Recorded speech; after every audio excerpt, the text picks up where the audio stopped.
tonight, and the reason why you're here, is to hear about foraging. There are approximately 75,000 edible plant species in the world, but only 30 species produce about 95% of the food that we eat. So, you know, we're kind of limited in what we eat and what we grow on. A lot of species that are edible grow right in your own backyard.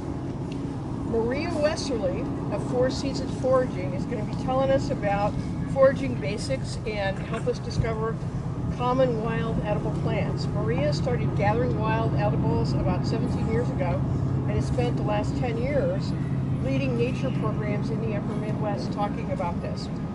In 2017, she founded Four Season Foraging to offer foraging workshops in the Twin City area, which is creating a space where people can learn to interact with urban and rural wild places in meaningful and sustainable kinds of ways. So welcome, Maria. We're excited to hear you tell us about this. Hello, everybody. Thank you for the lovely introduction. Yeah, I got a lot of people here today. Thanks, everyone, for showing up. I'm going to do my best to project to everyone. I'll definitely have to stop and drink water because my throat's going to croak out a little bit. I brought a sign-up sheet, so if you want to join my email list and get notified of upcoming events and that kind of thing, you can just sign up right here, and I will, I guess, pass it around. And then I also, on this table, I put some business cards, and there's 2 books, both of which I really like. One is The Forager's Harvest by Sam Thayer, and the other one is Abundantly Wild by Teresa Maroney. Both very good books, so you can check them out if you want. And yeah, before I get into the foraging aspect, I like to start all my workshops with a land acknowledgement. So right now we're on indigenous land. This is the traditional territory of the Dakota people, and the Anishinaabe and Ho-Chunk also have traditional territory in this area. So you know, as we learn about the plants that grow on this land and a lot of the knowledge that came from these indigenous folks and continues to come from them today, I just, you know, ask that we keep that in mind and try to respect that as best we can when we're foraging and learning about the things that grow on this land. So, too many people here to go around and ask questions, but can I just see like a show of hands, like who here would consider themselves like a really good forager, like has picked a lot of stuff, knows a lot of plants? You? Yeah. You too? What kind of things do you like picking? Well, today, black raspberries were good. Nice. You're still finding black raspberries. That's great. My patch is dried up right now. Hazelnuts are coming out. Hazelnuts. Yep. And there's chicken of the woods. Chicken of the woods. Delicious mushrooms. Mushrooms are coming up. Yes. Puffball soon. Yeah. Thanks to the rain. Hopefully we'll have some more. And who kind of thinks of themselves as like an intermediate forager, like has a little bit of experience, picked a few things here and there? Does anyone want to just yell out some plants or mushrooms you picked, or something you like right now? Wild raspberries. Wild raspberries. Awesome. Chanterelles. Chanterelles, yes, I found like 3 tiny little ones. I hope to find more. So I guess everyone else here is like a newbie then? Is that where folks are at? Yeah, pretty new. Okay, well, as Fran was reading in the introduction, there is lots of wild plants to learn. They grow everywhere. They're literally at our feet right now. I will start with just one caveat. So this is St. Paul Parkland, and technically it's illegal to pick even like a leaf off a tree, like you could get a fine for. So, or even like a berry from a bush, even if it's like, you know, super abundant, doesn't matter, you could get in trouble for that. So just FYI, want to let people know, because I don't want people to get in trouble. So where we are right now, we have a lot of different kind of weedy plants growing on the ground, and I'll just start by talking about this one. Plantain, also called broadleaf plantain. Have people heard of this one before? Yeah? Have you eaten it? No. Has anyone eaten it? Yes? No? Yeah. Has anyone used it medicinally? Maybe? Yeah? Toilet paper. Toilet paper? Alright, yeah, that works. Sure. Yeah. Big relief than this, I hope.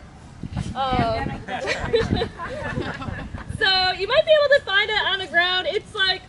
It's growing in this pattern that's known as a Basil Rosette, where basically the leaves are all coming out from a circular, like they're all coming out from one point, and they're kind of in this like circular pattern. Like if you think of dandelions when they first come out before the stem comes up, all the leaves are just basically coming out from the center and like going out in this kind of circle. So they look like that. They have like a rounded edge, and the thing that's really like striking about them is the venation. They have these really strong veins that kind of run parallel to the edge of the leaf. There's like some in the middle that are basically straight, but then as they go out, they're more like parallel to the edge of the leaf. So I don't know, it's hard to show everybody when there's such a big group, but I'll pass around this leaf, I guess. So it's like this one. Oops, sorry. Some of them also have these like little flower heads coming out right now. Often they'll be larger than this. They look kind of like pencils, like pencil size in shape. These are particularly small. And so these are the flower. It looks like the flowers are done and it's going to seed now is what it appears to be. So that can help you spot it as well. But anyway, these plants, good to eat in the spring. So one of the kind of general things about foraging is that usually in the spring is when you want to eat wild greens. So things like dandelion, the plantain leaves, lamb's quarters leaves, chicory leaves, like all kinds of, you know, weedy stuff comes up and the leaves are good at that time. And then, you know, in the summer the flower stalk comes up and then the leaves kind of get more bitter and tough. And if you garden, you'll like know this from gardening too. Like once you lettuce bolts, it's not really great to eat anymore. You know, like it gets like tough and bitter basically. So same thing with wild plants. So at that time you can eat like the stem, you can eat the flower buds, and then, you know, fruits start coming out, and then we move into fall where we have some like late season fruits, and also roots are a good thing to pick in the fall. Sometimes in the early spring too, if you know where to dig.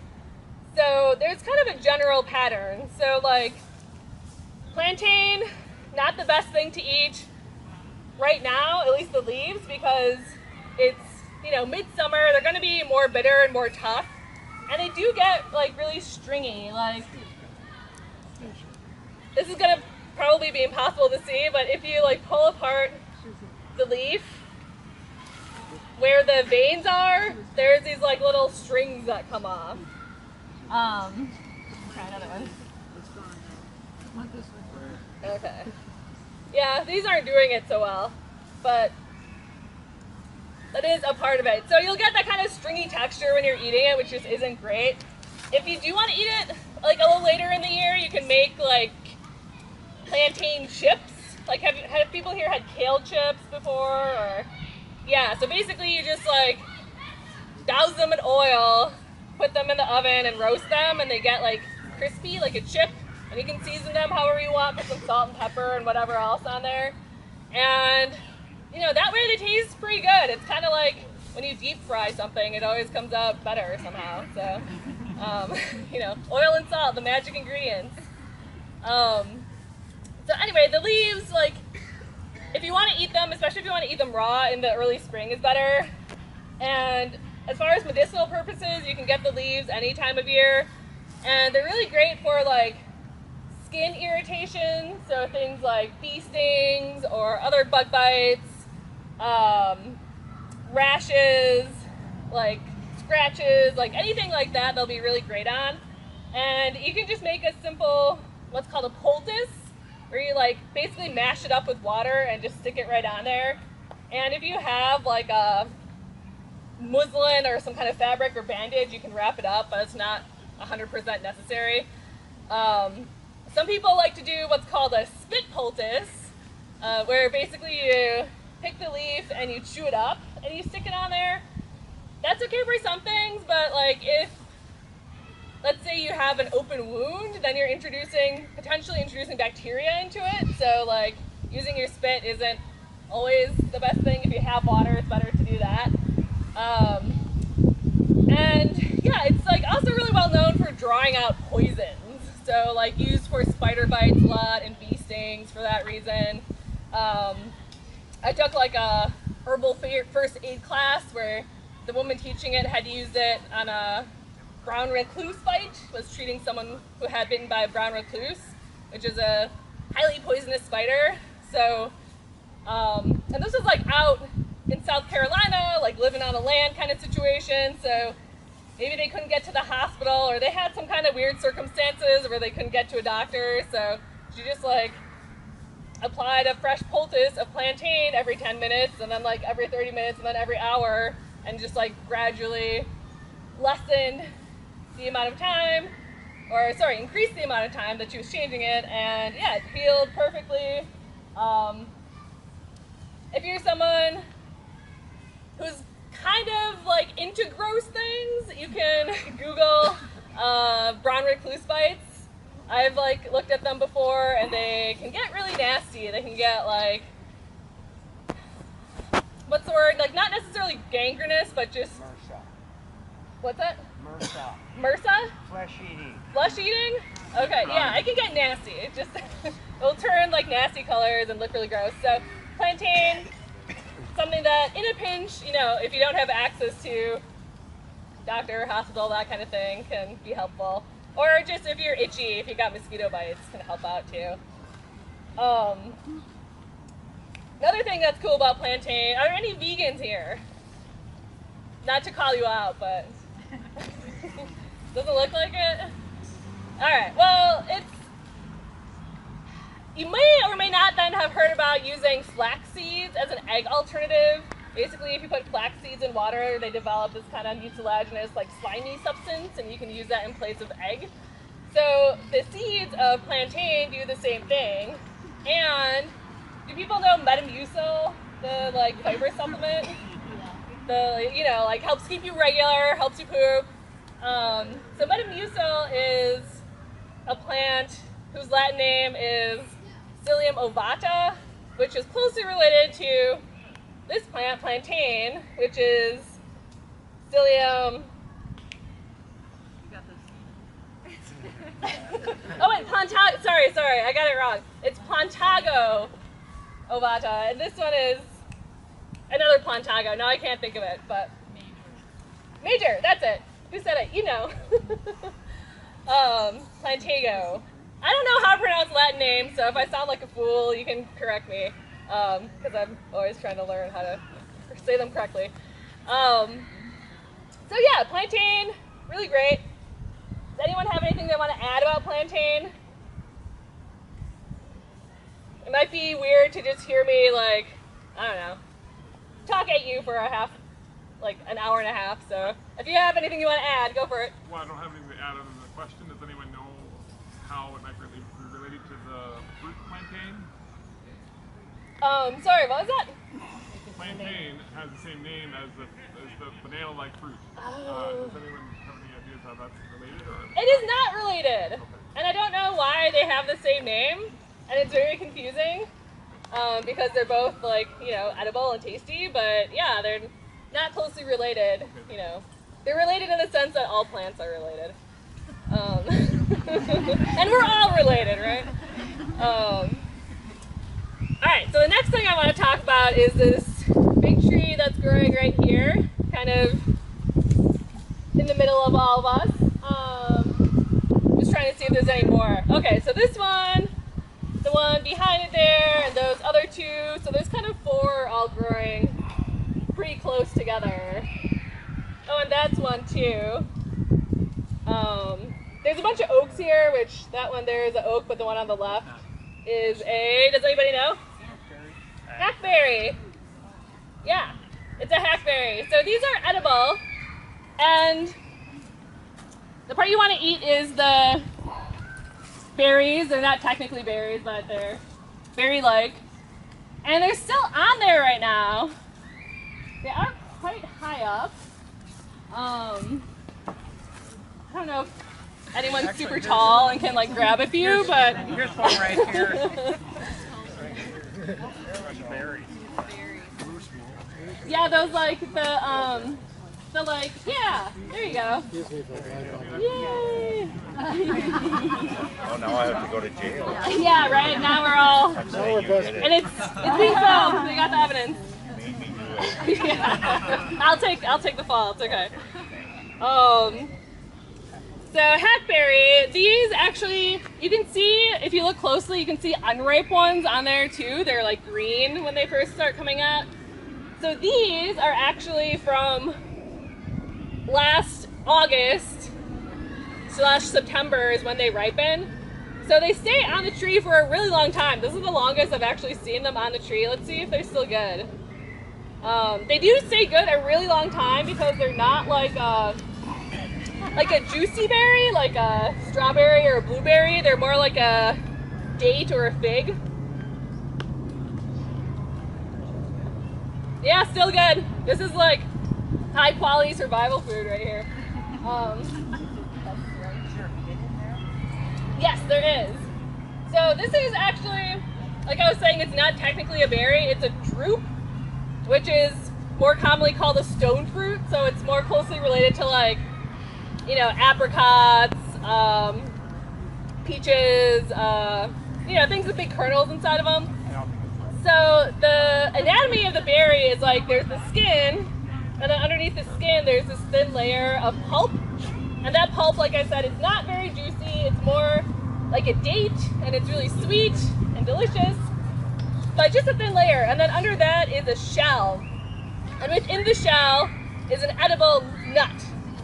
So when you eat it, to get the full nutritional value, you actually want to crunch through the whole dang thing. So crunch through the shell, crunch through the nut. If it feels like your teeth are going to break, then just like don't do it. Or like if you have delicate dental work, y'all might have heard the crunching when I ate it. Like it's very loud.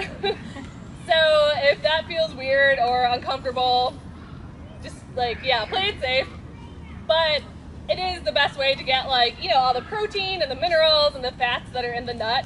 And so it's like basically a complete food all wrapped up in one little neat package, because you have the like carbohydrates from the pulp, and then you have the like fat and protein from the nut. So super nutritious. And if you're into like the paleo diet, I know it's like a trendy thing or whatever. So this is like actual legit paleo food. Like this, the remains have been found in Paleolithic caves. So this is something that's been feeding humanity for like, you know, thousands and thousands of years. And, you know, definitely still eaten by people today and still highly delicious and nutritious. Has anyone had them before? Any experience with them? Does it look like it? So yeah, they're like super good. If you don't like crunching through it, you have, oh, question? Are they native to Minnesota? They are, yes. So this species is the northern hackberry, which is Poultice occidentalis. And there's a few other species that grow across North America that like have names like sugarberry, but they're all edible. They're all like similar and taste similar. And yeah, I'm trying to think. Yeah, they're basically all across North America. So, and they're native to the whole region. Yeah. And what was I gonna say? Oh yeah, if you don't like crunching through with your teeth, you can use like a grinder. It needs to be a really strong one. Like if you have a one of those blenders, the Vitamix, those like, or some other really strong one, it'll actually like blend through the shell and kind of pulverize it. Or if you don't have that, you could use like a mortar and pestle. Or if you don't have that, you could use like a hammer and like a really sturdy bowl or something. you know, you can improvise. This is paleo food. Use 2 rocks and mash it together, like, you know? So when you do that, it kind of turns, like, have people made date bars or like ground up dates before? Does anyone? Yeah, so it's like really similar to that, where it turns into this paste, and you can just like form it into a bar. You can add, you know, other fruits or nuts in there if you want. And super tasty. It does unfortunately still have like a gritty texture from that shell, because the shell fragments don't like disappear completely. So like for me, I can handle it texture-wise, but if it really, really bothers you, you can make your own Hackberry milk.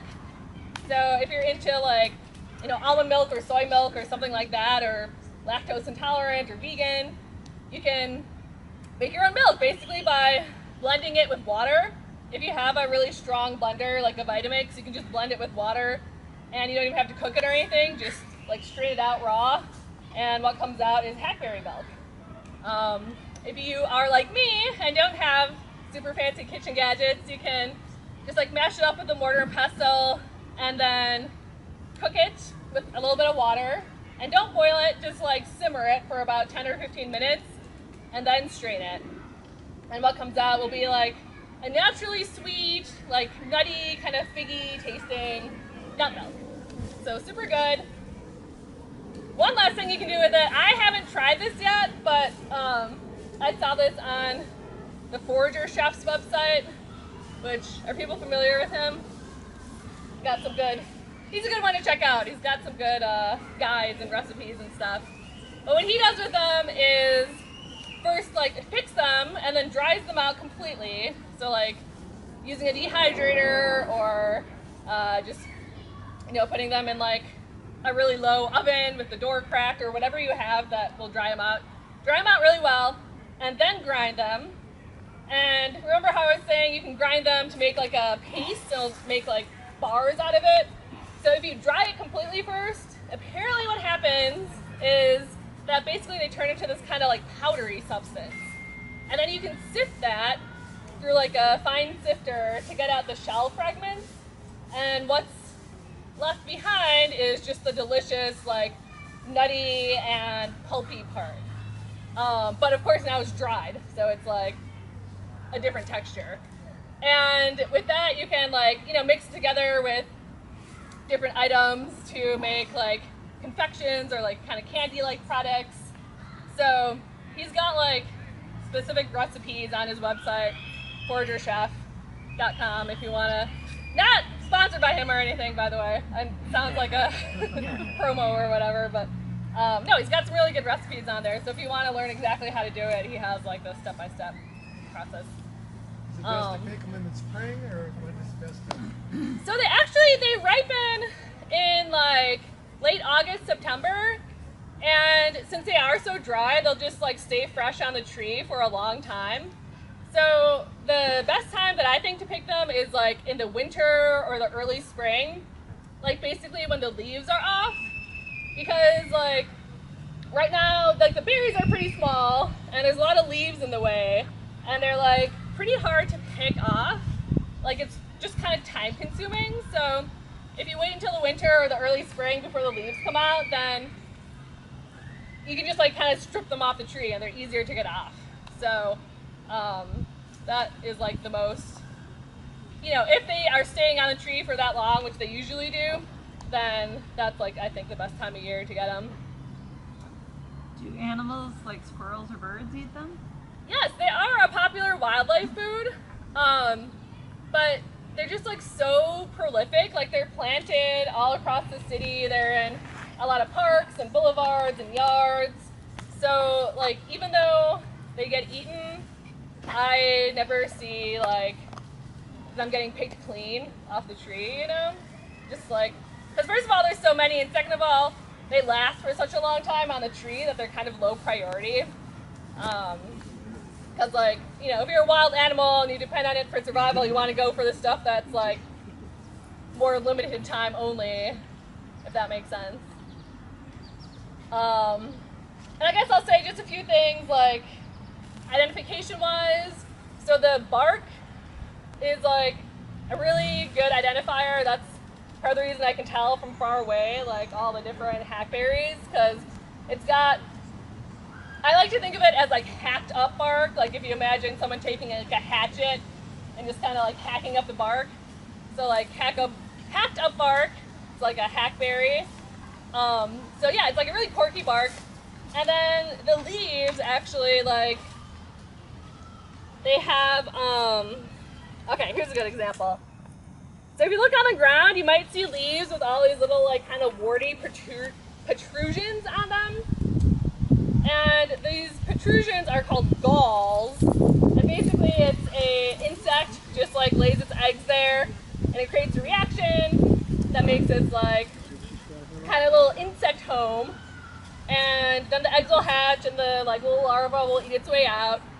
So there's a lot of different kinds of galls. You know, you can find them on oaks and willows and goldenrod and all kinds of plants, but there's a species of bug that really loves the hackberry, and they always look like this, and the leaves are just like so often covered in these warts that you can even use it as like an identification feature, because it's almost always on there. That's not the part you eat. That's not the This is not a bug eating class, but yeah, if you're into that, then you know, it's a thing. There's edible bugs. Japanese beetles are edible.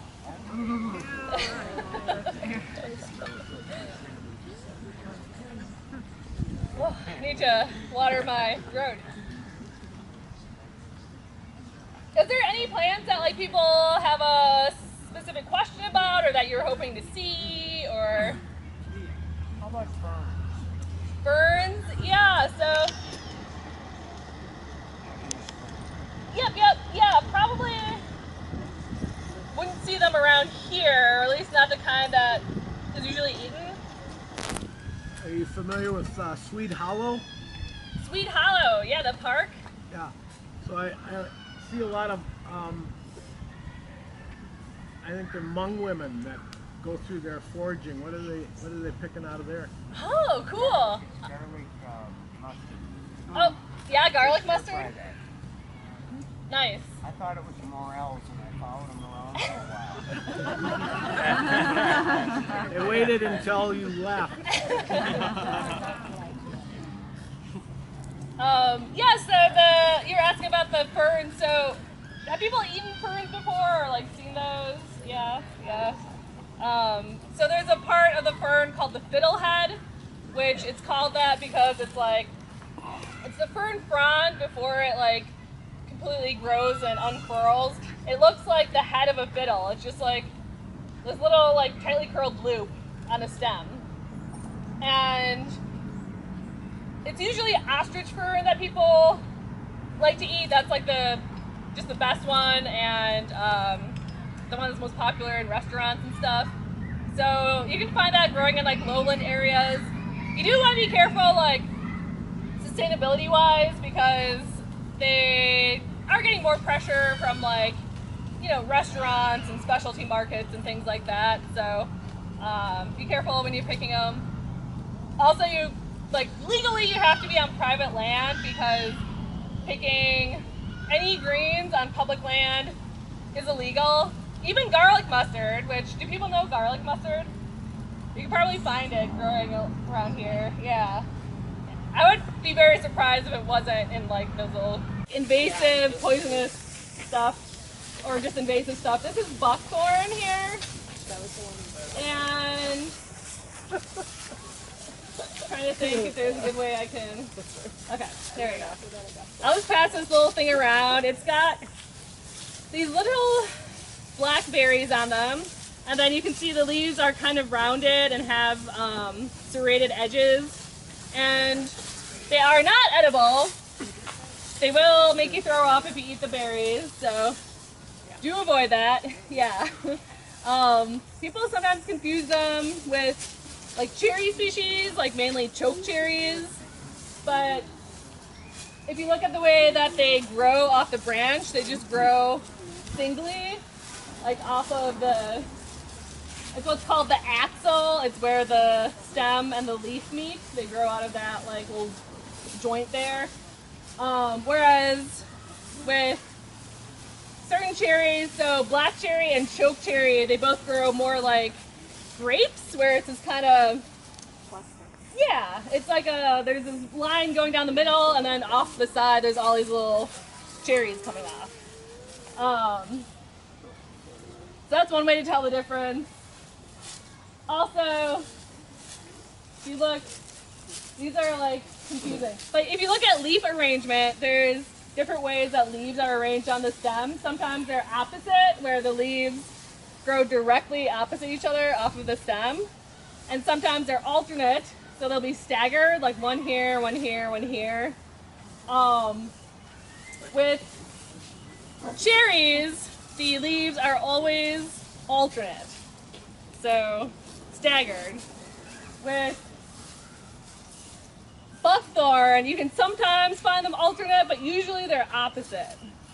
So like, if you look at even just these little twigs coming off here, you can see they're coming off like more or less opposite each other off of the stem. And then also there's like these little, it's called buckthorn because there's like the spur twigs, where there's these like little twigs that have like a thorn at the end basically. So yeah, buckthorn, highly invasive plant that when you see it, oftentimes there'll be some kind of like chemical measures that the parks will use to try to control them. So, you know, be aware of that if you're foraging in the area, just like, oh, there might be herbicides sprayed around here or something like that. And then next to it, we have an edible plant. It's kind of hiding back here, but can people see it? Does anyone recognize this? Gooseberry, yeah. So this one, there's a Japanese beetle on here. Let's push it. You can eat it. Eat it. Not gonna eat it raw. I usually like throw them in, I don't know if I can kill it like this. I usually throw them in soapy water. I'm trying. I thought you were going to say throw them in soup. Throw it in soup? Oh my gosh. Yeah, I've never actually eaten them. I've eaten a few bugs in my time, but never the Japanese beetles, but maybe I'll try one day. I think it would be more appealing if it's like ground up or something, so it doesn't look like you're just eating a handful of bugs. Anyway, here's the leaves. They look like tiny little maple leaves. A tiny little leaf. What was the name again? This is this one's a currant. Currant and gooseberries are really closely related. And basically in the wild, if it's doesn't have spines, it's probably a currant. Almost always a currant. So this here is like a little currant berry. And if it had, so you know those like medieval weapons, the maces that have like the ball with all the spines sticking out of it? The gooseberries look like that. They're like all spiny, but they're like soft spines. So yeah, these are edible, much like how you would eat cultivated gooseberries or currants. So nice and tart, just how I like it. So good. Let's see what else we have. Over here, I think there's a mulberry tree. It doesn't have any berries on it. Oh, that is a mulberry. But can you talk about mulberries harvesting? I can. Do we see any mulberries? Usually under mulberry it'll be like purple, like the ground will just be like stained like crazy, but not seeing them right now. But yeah, mulberries. So the kind of weird thing about mulberries, so do people know there's like two basic varieties? There's the white mulberry and the red mulberry. Yeah. Does anyone? Yeah. Okay, cool. Has anyone had the white mulberry? I think it's really good. Isn't it much harder to find? Is it much rarer? So that's the funny thing. So white mulberries are super common. This is a white mulberry. But most white mulberries make red berries. So it's one of those instances where like the name of the plant doesn't match up so well with what the plant actually is. It's just like confusing. So white mulberries come from Asia. They're often cultivated in China because silkworms eat the leaves. So it's like part of the silk industry. And they're considered invasive here because there's a native red mulberry, which I don't know if this exactly displaces it, but you see the white mulberry growing really commonly like in cities and like vacant lots and kind of disturbed soil and stuff. So yeah, I don't know how like quote unquote invasive it actually is, but yeah, the thing that sets it apart from red mulberry is the best way to tell the difference is the leaves. So if you look at the leaves here, they have like really variable shapes. Like some of them are just like entire, so they're just kind of like a whole hand, and some of them might have like one lobe, kind of like with a little thumb sticking out, and some of them might have 2 lobes. Some of them might have like 8 lobes on them. So, okay, so another thing is that the white mulberry and the red mulberry hybridize, so this might actually be a hybrid, who knows? Because it's like, it is hard to, when you get into the minutia of that, it's hard to really tell which is which. But the red mulberries don't have the same like glossy sheen on the leaf, and the leaves are typically a lot bigger, and they're almost always entire. So they don't usually have like the little lobes on them, even though sometimes they can. But yeah, usually they're like kind of longer leaf, like maybe around the size of my hand, like 6 inches or so. And it'll be growing on like a fairly large or medium-sized tree in the eastern hardwood forest. And and yeah, the mulberries look much the same across species. So, what was that? Oh. So like the mulberries on the red mulberry and the mulberries on the white mulberry both look basically the same, unless you happen to find the variety that produces the white mulberries and then they're white. So have people eaten mulberries before, or do people like them? What's the kind of, no, yeah. I hear a lot of like mixed reviews of them. I like them, but they are pretty watery, so some people don't like that. Also, some people say they're flavorless, but I think they might be picking them too soon, because to me they're like always really sweet.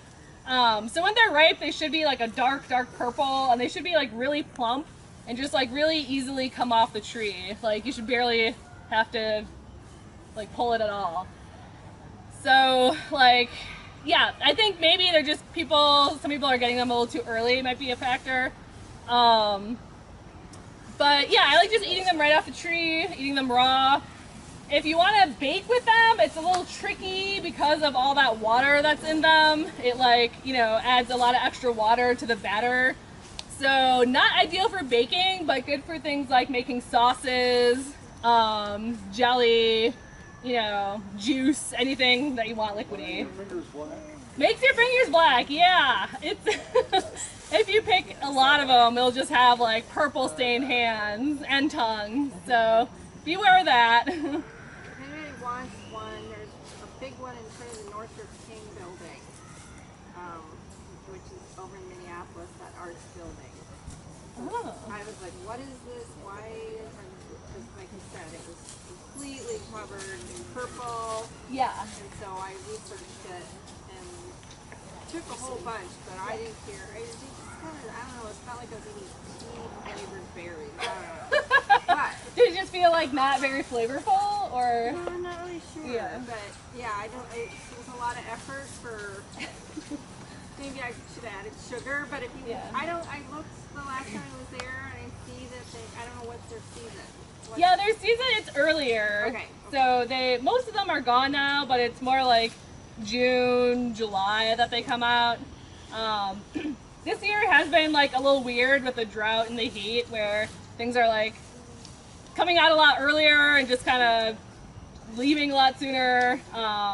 So yeah, the berries have been definitely doing that, at least from what I've seen. So yeah, no more mulberries that you can find.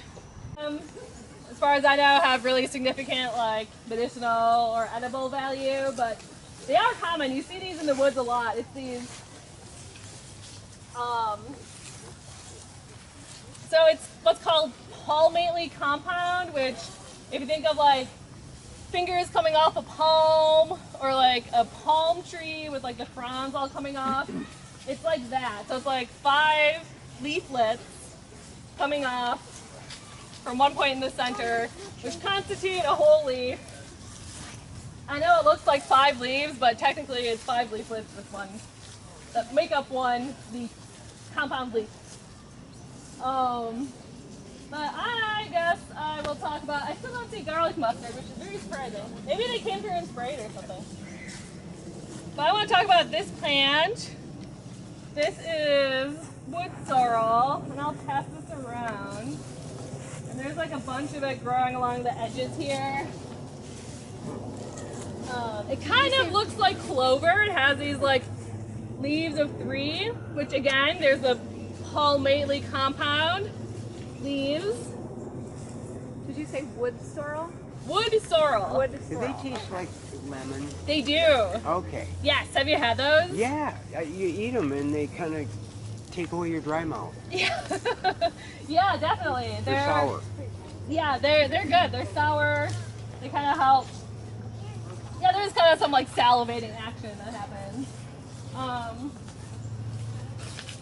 Here's another little one. It has a little 5-petaled yellow flower. Pass it around.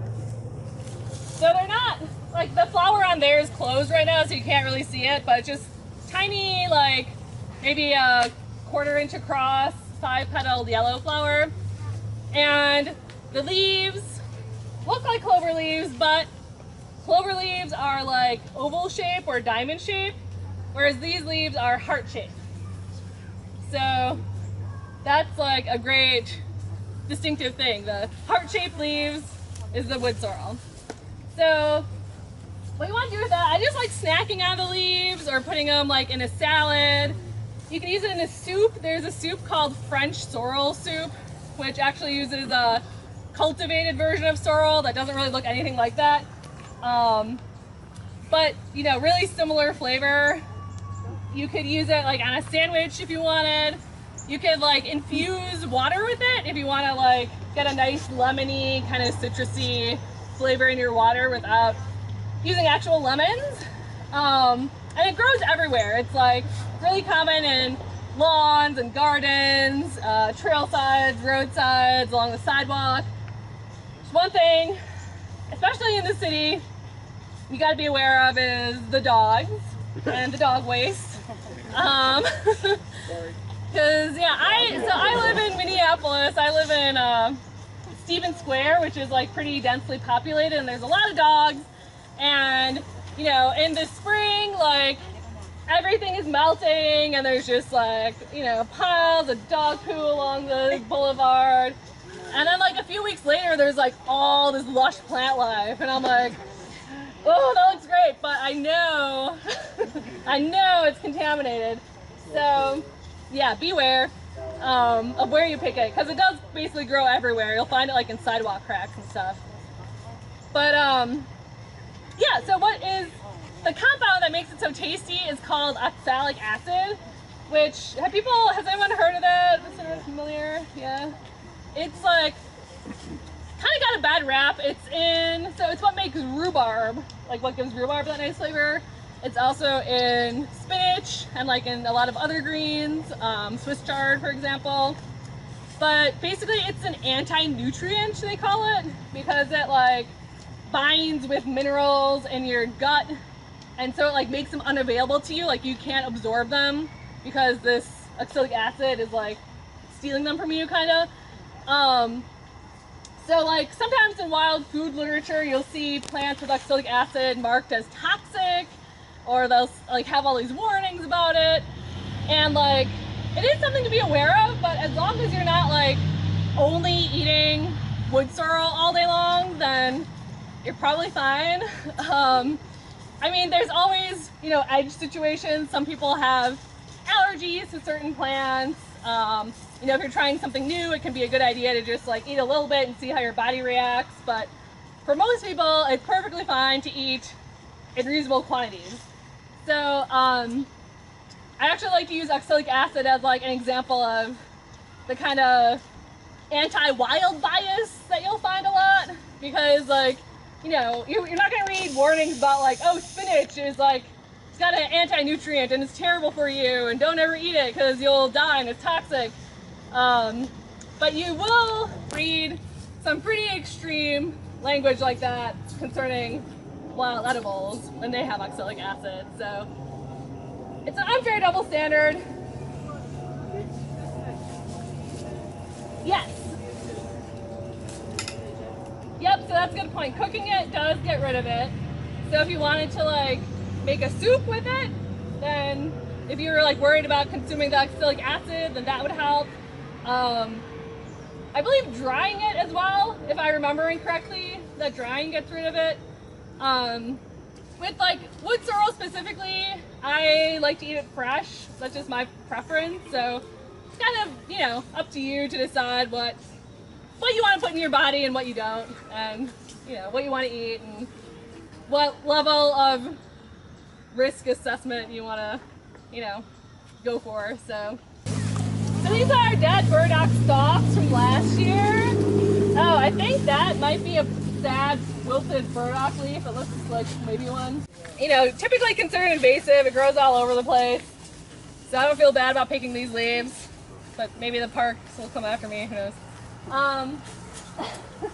So I picked these off of this plant here, which I'm kind of wondering if they are spring, because like the top of this plant is dead and then the bottom of it is like still kind of alive, and then there's like dead leaves coming off of it.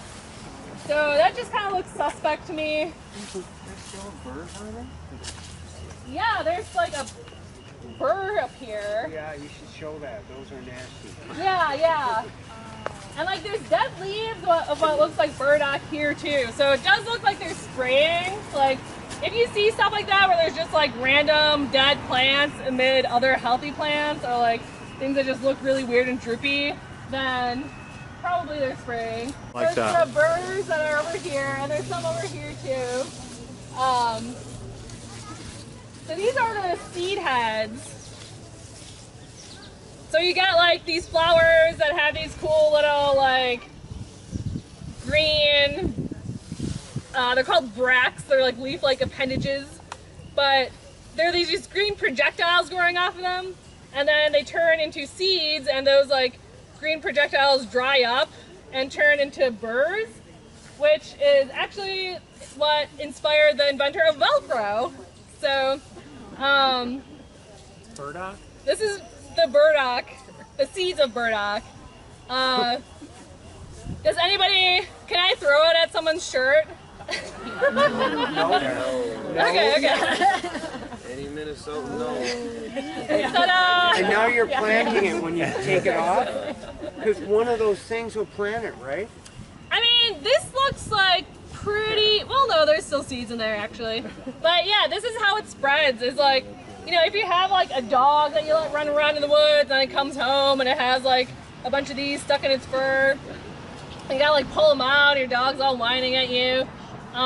It's the seeds that are in there, so it like, you know, sticks to dogs and also wild animals, you know, deer and raccoons. It sticks to humans, and then when you pull them off, it like releases the seeds, and that's how they spread.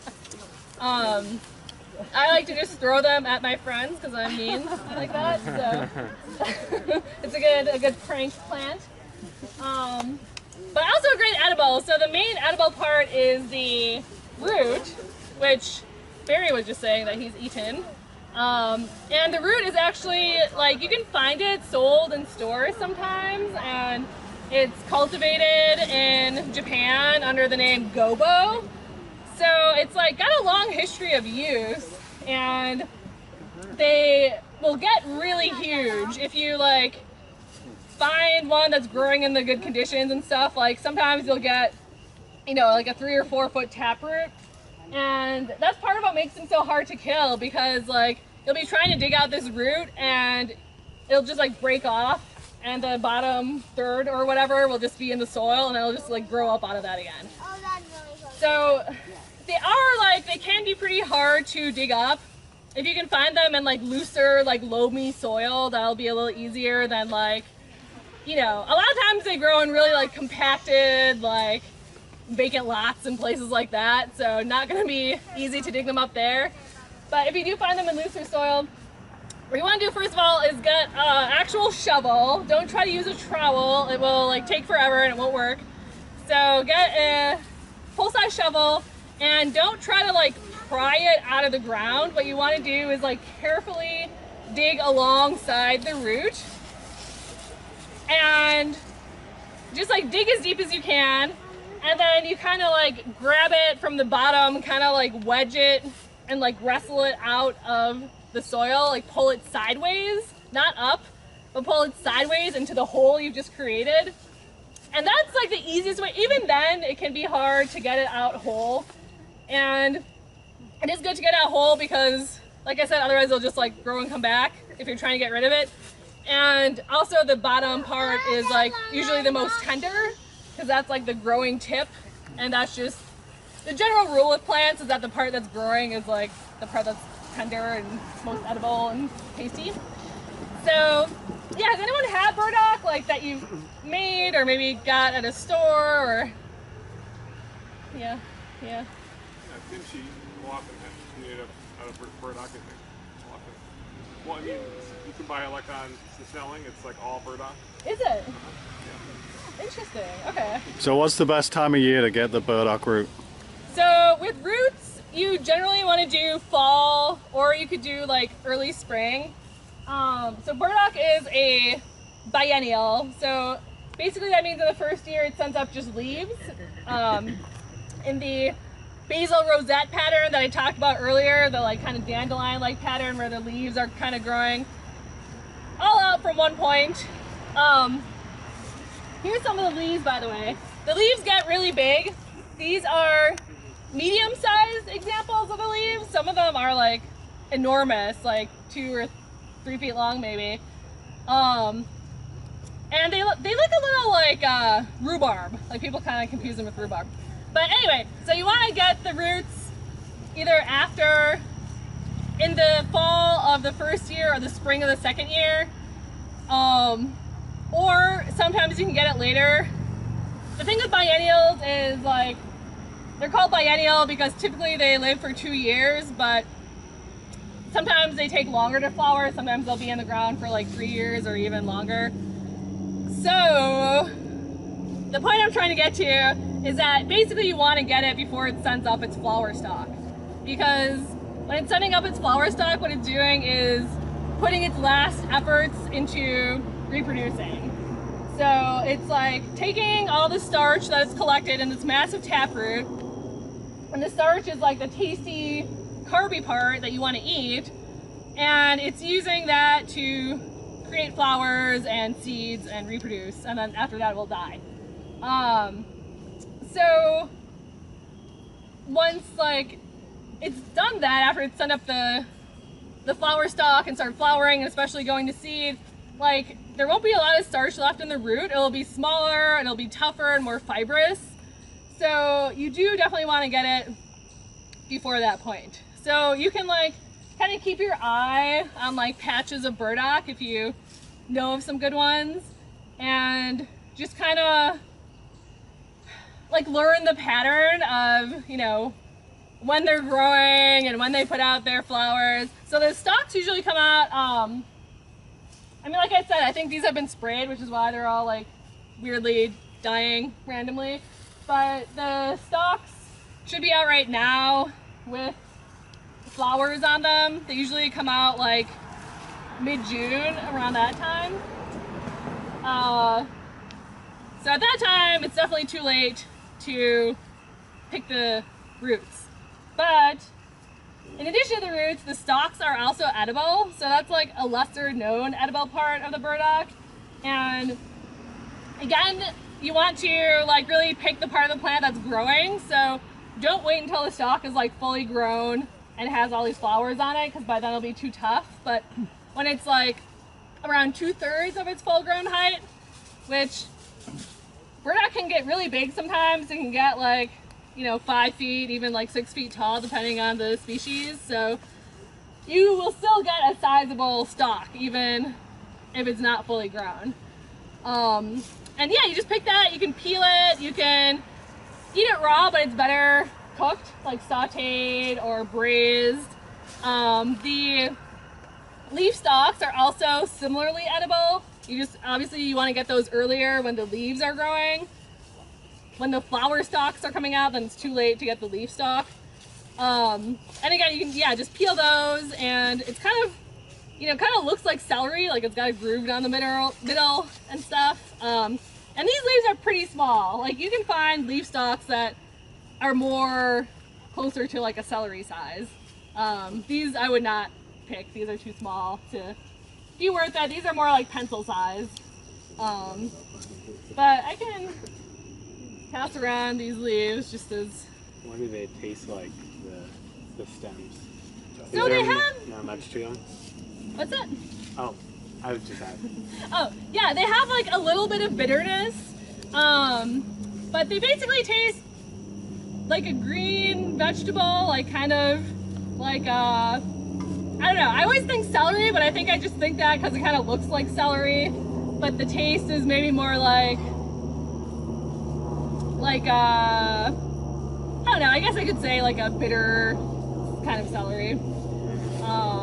For the flower stalk, for the leaf stalk, and then the flower stalk is like a lot better just in terms of like being less bitter and having more of a like kind of sweet, like almost like snap pea kind of flavor. I don't know. Everything to me tastes like green beans and like snap peas. Like I need to think of more comparisons.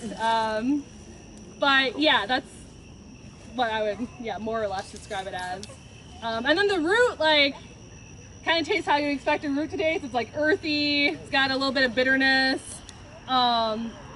You cook the root. Some people like peeling it before cooking it. You definitely want to clean it really well because obviously it's going to be very dirty because it was just in the ground. But you don't necessarily have to peel it, but some people prefer it that way. And yeah, just like slice it thin, put it in a stir fry or a soup or whatever you like it in. Whatever you like a starchy vegetable in. It's not like starchy like a potato is, but still kind of has a potatoey, like earthy kind of flavor, but a little more crunchy. A couple people said they've eaten burdock. Does anyone want to give a stab at? Actually, had a question about, because I'd had it roasted as like a coffee substitute. And so I was going to ask if you're harvesting the root, because that's the part that's roasted, is that the same harvest time, for like roasting? You also do it that spring or fall? Yes, yeah. So I've never done that with burdock, but I have done it with dandelion. Okay.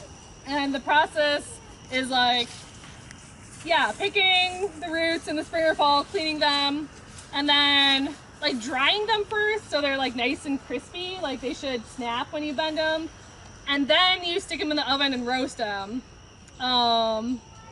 Maybe like 350 for 10 minutes. It doesn't take a long time. It also depends on the size of the root, obviously. Like if it's really big, you probably want to cut it up. And has anyone had this before? Like a chicory coffee or dandelion? It was the three together: chicory, dandelion, and burdock. Oh, nice, yeah. So that's a good, like, it's got these like bitter principles which help like stimulate your digestion, and it's like good for your liver. So a great, sometimes people say it's like detoxifying because it like stimulates your liver.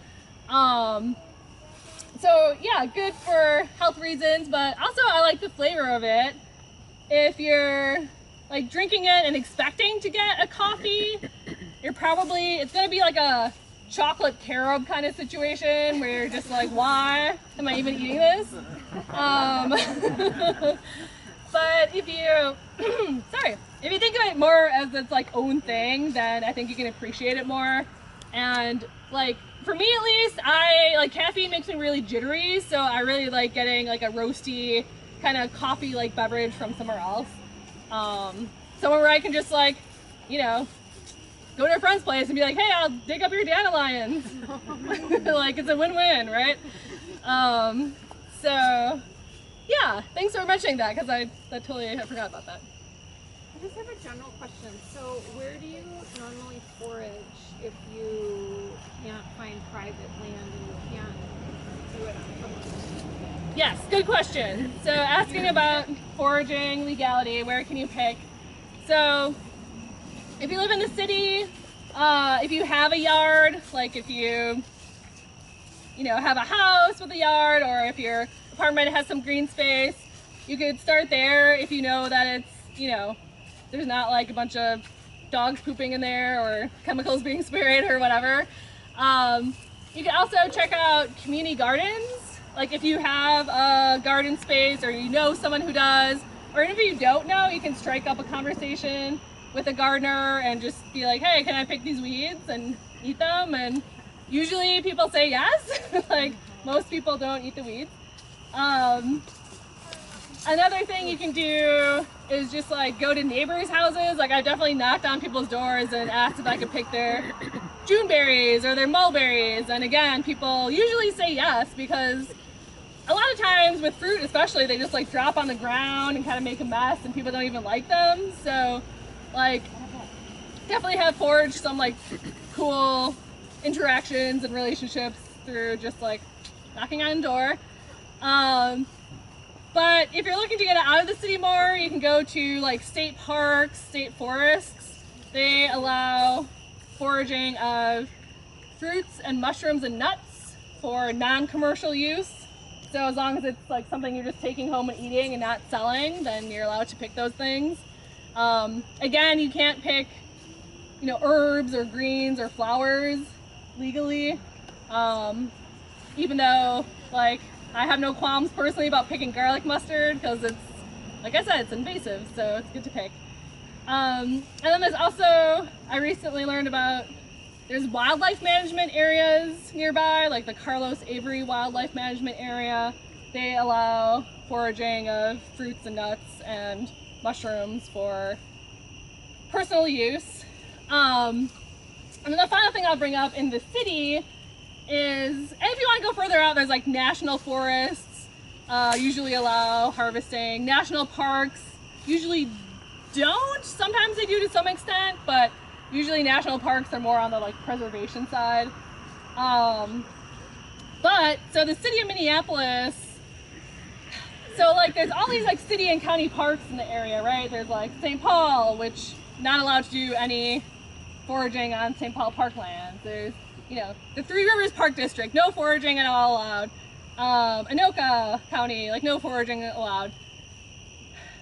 Which I will also make a side note here and say that some of these laws are really like vaguely written and definitely not written by biologists, because like they won't include mushrooms in there. They'll say like, oh, you can't disturb plants or animals or whatever, but like they won't mention mushrooms, and mushrooms are their own separate distinct thing. They're not a plant, they're not an animal. It's its own separate kingdom, so it's like... You would win in court. Maybe!